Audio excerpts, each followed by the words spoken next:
తెలంగాణలో వినాయక మండపాన్ని కూడా వదలలేదు దొంగలు. మేడ్చల్ జిల్లా కేసర్లోని సిద్ధార్థ కాలనీలో ఏర్పాటు చేసిన వినాయక మండపంలోని గణపయ్య చేతిలోని లడ్డూని ఎత్తుకుపోయారు కంత్రిగాళ్లు.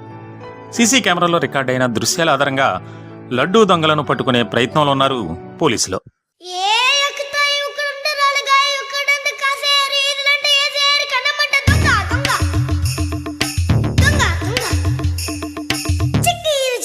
ముట్టబడి సంచి దూకేరు గోడలని